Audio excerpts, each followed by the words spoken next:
Hi friends, మీకు ఈ video నచ్చినట్లయితే లైక్ చేయండి, సబ్స్క్రైబ్ చేయండి.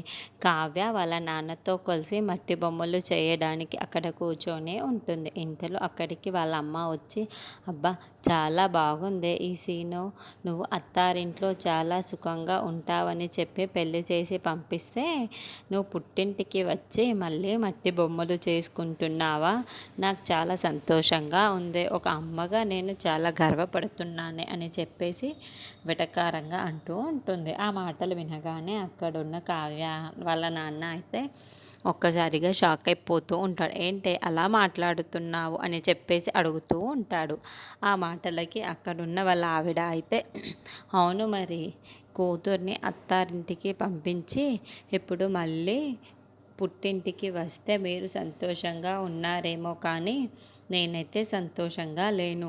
అత్తారింట్లో ఉంటూనే కూతురికి సంతోషం, మనకి సంతోషం. ఇప్పుడు చూడు, ఇది ఇలా వచ్చి మన ఇంట్లో మట్టి బొమ్మలు చేసుకొని మట్టి పిసుక్కుంటుంది.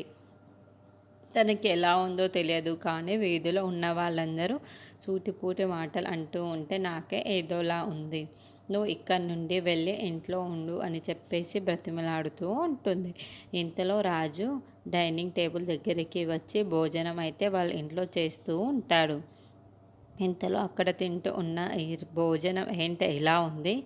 ఇంతకు ముందు నువ్వే కదా చేసావు, ఇప్పుడేంటి వెరైటీగా చేసావు, అస్సలు బాగోలేదు అని చెప్పేసి అంటూ ఉంటాడు. మాటలు వినగానే అక్కడున్న అపర్ణాదేవి అయితే అంతకుముందు చేసింది శారద కాదు, అప్పుడు చేసింది కావ్యనే.